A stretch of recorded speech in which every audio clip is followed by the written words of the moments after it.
some Tontitown residents are saying enough after years of complaining to the city about the Ecovista landfill and potential harmful effects it has on the environment and their health. 5 News reporter Kayla Davis is in the newsroom with more on a lawsuit they filed for change. Kayla. Yeah, Morgan, 2,400 residents living near that landfill are demanding a trial by jury. They claim the landfill does not properly handle the chemicals processed at the plant, leading to detrimental effects on many residents' health and lifestyle. Tontitown residents' concerns about the Ecovista landfill date all the way back to 2021. Now, 4 years later, after back and forth with city officials, the Arkansas Department of Environmental Quality, or ADEQ, and the landfill, 3 residents living near the facility in Tontitown have filed a lawsuit claiming the homes of 2,400 citizens near the facility are, quote, physically invaded by noxious odors. One of the things in the lawsuit is asking for injunctive relief, which injunctive relief, hopefully we can get Waste Management, which is Ecovista, to control the emission of these noxious odors. According to the lawsuit, an air test from the ADEQ found the chemical acrolein 4,900% over the regional screening level and the chemical benzene 209% over. Health experts say even short-term exposure at levels that high can cause nausea, headaches, unconsciousness, and more. The lawsuit states many residents have experienced those symptoms and some have even been hospitalized. The community has had multiple meetings with various government agencies trying to get some type of relief, but none of those have been successful. As far as what we're doing is we're trying to do it through the courts, which to my knowledge has not been tried at this point. So it's a different avenue of relief that we hope is successful. It also says some are forced to stay indoors to avoid the rancid scent. If you had a home and you had to go outside, and on different days you have to go back inside and shut all the windows, you would, that allows for compensatory damages dealing with the lack of enjoyment of their homes.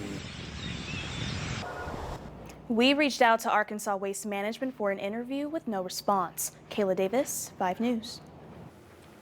Thank you, Kayla. Well, it's another day of nice weather outside. You can tell from that live look in Ozark right now. Chief Meteorologist Scott Covert joins us in the Weather Center with a look at the rest of the week's weather. And it sounds, Scott, like there might be some showers in the mix. Rain chances slowly but surely rebuilding into the region by the second half of this week. Out there this evening, ain't nothing to worry about at all. It feels good. 79 in Fayetteville, Bentonville down to 72, Huntsville 82, however. A little bit warmer in Fort Smith, holding on to 84 in Poteau and Waldron.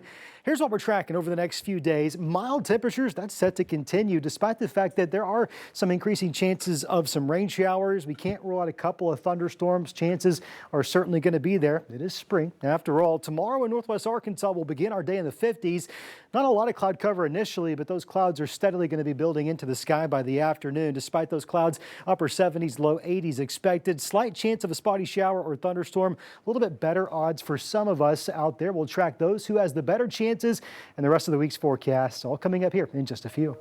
All right, thank you, Scott. Well, we've been following a developing story tonight at Drake Field. A plane made an emergency landing there this afternoon after it lost power and caught on fire. According to Fayetteville Police, the plane was carrying 3 people. We're told everyone escaped the incident without injury. We're still waiting on more details from investigators about what caused the plane to catch fire.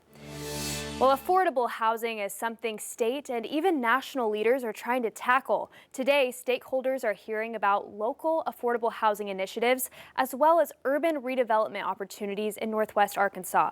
5 News reporter Lauren Spencer is joining us live right now. And Lauren, you're telling us about how Fayetteville declared a housing crisis about a year ago, and now the HUD secretary is visiting. Yeah, HUD Secretary Scott Turner, as well as Congressman Steve Womack and Governor Sanders just wrapped up a tour here at the Fayetteville Housing Authority. And Turner emphasized that there's not only a housing crisis in Fayetteville, but across the country.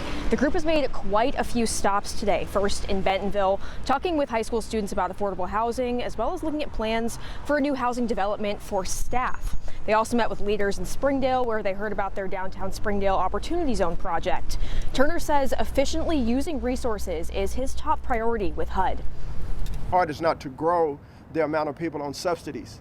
My heart is not to grow the amount of people that need government help. My heart is to get people off of subsidies and live a life of self-sustainability. And so working with nonprofits, working with faith-based institutions, working with some of the public-private partnerships. Turner said that he wants all American families to achieve the American dream of home ownership. And I'll have much more from what the governor says that the state is doing to address affordable housing tonight at 10. Live in Fayetteville, covering news where you live, Lauren Spencer, 5 News. All right, thank you, Lauren. And 15 days is all that's left to get your real ID. Leaders in the natural state are doing everything they can to make that process simple for Arkansans. 5 News reporter Rachel Williams has everything we need to know about that. Rachel. Yeah, Morgan, the biggest piece of advice is do not wait until the May 7th deadline because the lines are growing at local DMVs. In a little under 2 weeks, anyone traveling by plane or entering a federal building will need the new Real ID or an acceptable alternative like a U.S. passport. Today in Little Rock, the Arkansas Department of Finance and Administration is announcing steps they're taking to ensure Arkansans have an opportunity to get a Real ID. Summer is almost here, and with more people expected out for vacations and travel, the Arkansas Department of Finance and Administration expects demand for the Real ID to be high ahead of the start date. If you're traveling later in the summer, just make sure you come by our office and get that done before you hop on an airplane. I don't want anybody going to the airport and getting turned away and having their travel plans frustrated because you don't have a Real ID and you need to be able to have one in order to travel. To help with that, the agency is opening 5 revenue offices this Saturday. The list of cities are on your screen. It's Little Rock, Fayetteville, Jonesboro, Texarkana, and Monticello. An office in each town will open at 8 a.m. and close at 4:30, and they'll only be issuing Real IDs. In order to be able to serve customers, we will only be issuing Real IDs in those offices on this Saturday so we can focus on serving those customers who have the greatest need for it. Particularly if you plan to travel in the coming future, I would encourage you, go ahead, don't live with the stress, get your Real ID taken care of as soon as possible. To obtain a Real ID, Arkansans must prove their residency, legal presence and identity, and social security number. These documents are acceptable for that. A passport or birth certificate, current driver's license, school or work ID, social security card, 2 utility or bank statements showing your address. Also, the Real ID costs $10 if transferring an existing expiration date on a license or ID to a Real ID, or $40 to establish a new 8-year period until expiration. These are all requirements that are being imposed under federal law. Your Arkansas regular driver's license is still acceptable for all purposes in the state of Arkansas for Arkansas law, but for the federal requirement, you have to have a Real ID. To give you an idea of the demand the state is seeing, the DFA says it's issued about 140,000 Real IDs since January 1st. The agency says every revenue office in the state is equipped to issue the license. Rachel Williams, 5 News. Thanks, Rachel. An Arkansas Animal Rescue made a big donation this week to expand access to vet care in the state. The money went to the veterinary education school at Lyon College.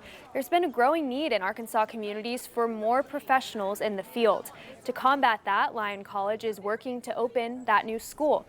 The dean says today's investment will put them a step further in reshaping what that looks like. The Catherine Reese, named after her, shelter medicine and animal welfare program at the Lyon College School of Veterinary Medicine will be a cornerstone for a center of excellence in shelter medicine. And it is a new field where there are board-certified specialists in this growing area. Lyon's Veterinarian School will be named in honor of Catherine Reese. Leaders say today's gift will go a long way in advancing her life's mission.